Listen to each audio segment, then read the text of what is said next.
Hello and welcome, everyone. I'm your host, Ali, CEO and co-founder of Knowde, the leading digital customer experience platform for ingredients and chemicals. Our goal with this series, as you know, is to share the perspectives you need to navigate the changing digital landscape in our industry. We have another amazing guest today who has many years of experience in this industry, so let's jump right into it. I am thrilled to welcome Claudine Mollenkopf. Claudine is president of the Specialty Additives division at Evonik and is also a member of the executive board of Evonik Operations. As you all know, Evonik is one of the largest specialty chemical companies in the world.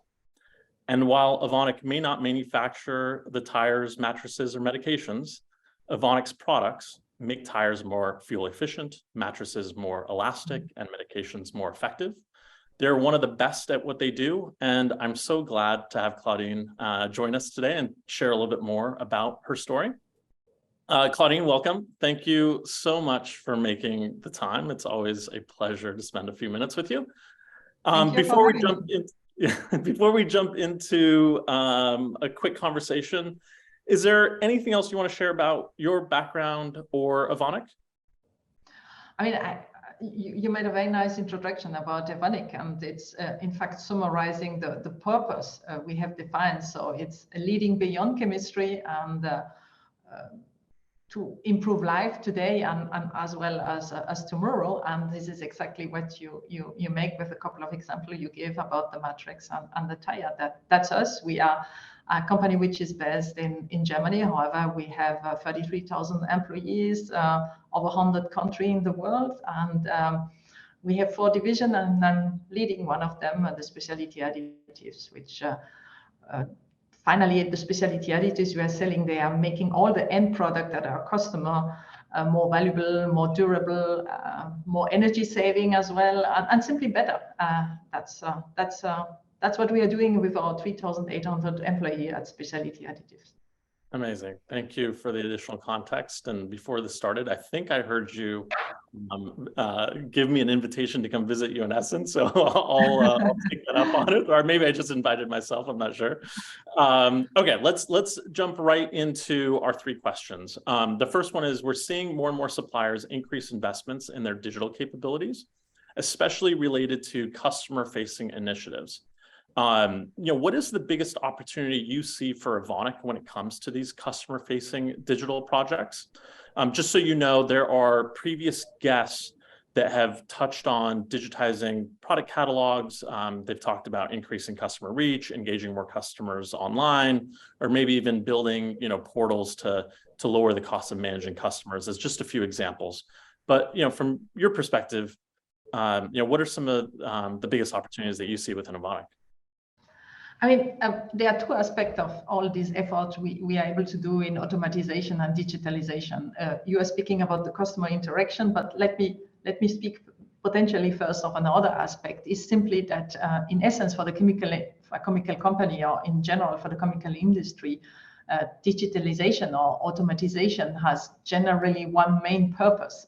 It's to become more efficient and to reduce cost.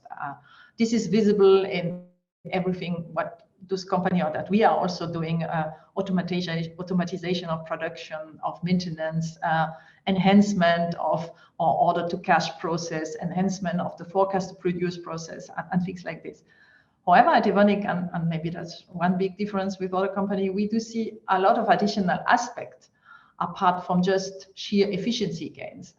So for me, for us, it's also about raising and deepening the awareness of our customer for our offering. And today, the outreach opportunities to our customer are by far wider than in the past. Of course, in the past, you had the sales guy, which was visiting the customer or have a chat with them during a fair.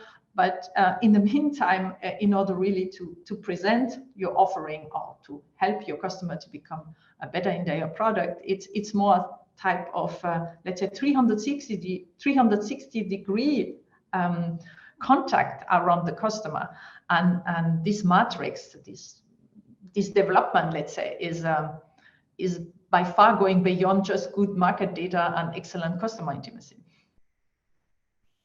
I can't agree with that last point more. So many times suppliers will say things such as, well, the company knows who I am and they will come seek me out, when they need something. And more times than not now, we hear customers saying, well, we don't know exactly what you sell. And the harder you make it for us to know what you do sell, the less likely that we're going to engage with you when we need a sample or a quote or whatever. And so, like you said, being able to expose the catalog more and make it more accessible is such an important thing. And I do believe, if you allow me just to add on that point, I do believe it's more than just on the catalog. We have, with the digital communication tools, we can reach the product development team directly, and we can even increase the information, the density of the information. In the meantime, you can have a contact with the lab guy. And in the past, you had the head of the lab, or you have the purchasing guy, which was involved in this communication. Today, it's by far quicker. And this increases also the probability that our product become part of something new, which is developed at our customer. That's, again, another amazing point. Folks are in the lab and then they come out and they do a little bit of research, and usually it's to learn something or download a technical data sheet or whatever.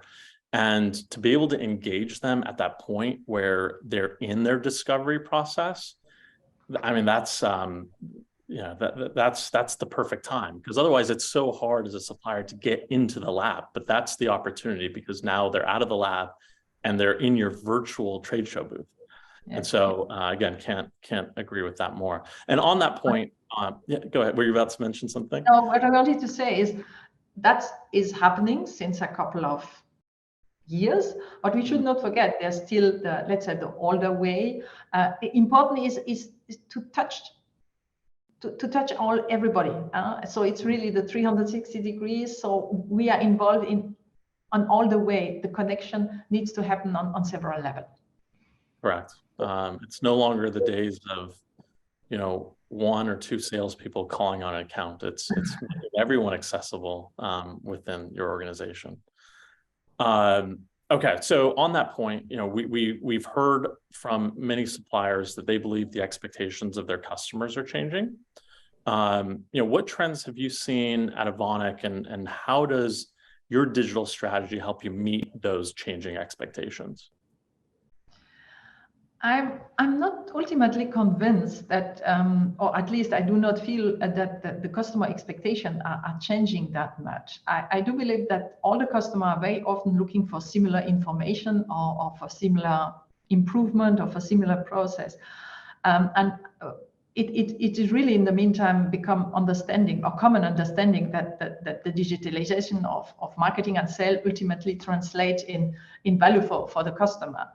However, I would agree with you that the degrees of penetration, or let's say the implementation status of such a digitalization is heavily depending on the industry where you're moving, and for sure also on the culture, on the region.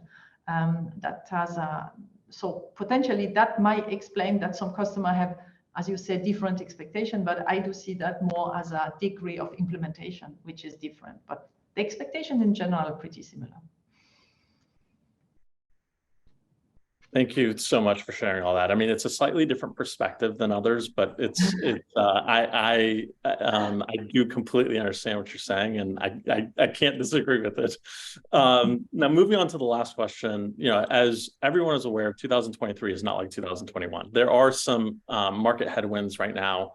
What advice would you give industry leaders as they're attempting to balance these short-term challenges with long-term investments, especially when we talk about long-term investments in technology? I think the business leaders should always have or keep two goals in mind.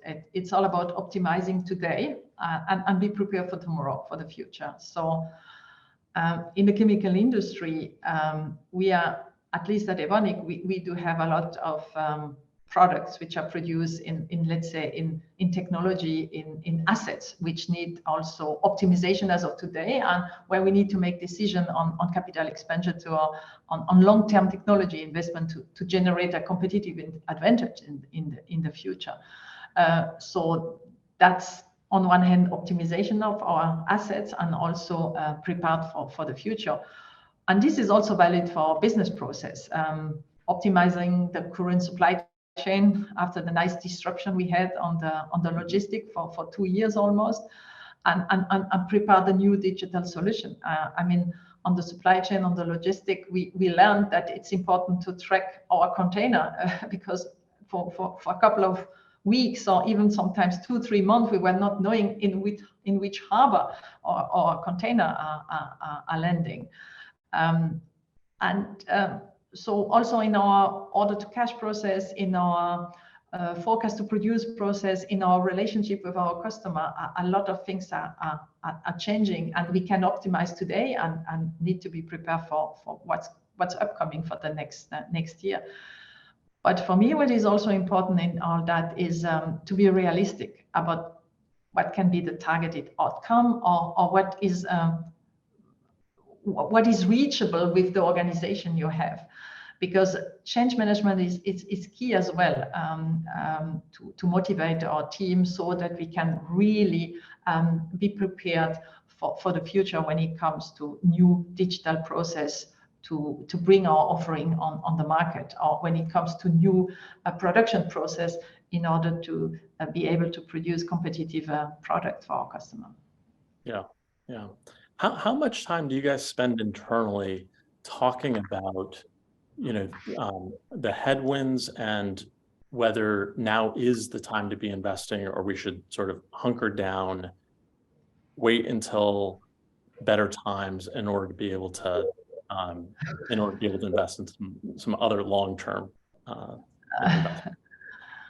For sure, you can assume in a time where you mentioned you have a certain downturn, or at least it's not the growth you were expecting to have in one of these years. So after an outstanding year 2022, it's always difficult to have a year which is not showing that good development as in the year before. There's a lot of discussion which is ongoing, because it's simply a limitation also about the money or the capex which is available for that. So you need to make the right decision as well for the future. Claudine, it's always a pleasure to talk to you. Thank you for the insights. Everyone loves listening to these really short, informal conversations from the folks like you that are helping shape the industry. Thank you for everything that you do. I'm certainly looking forward to hearing more about how Evonik's investing in the future and all things digital. Again, thank you for the time. You're an absolute delight, and it's so good to see you. Thank you very much.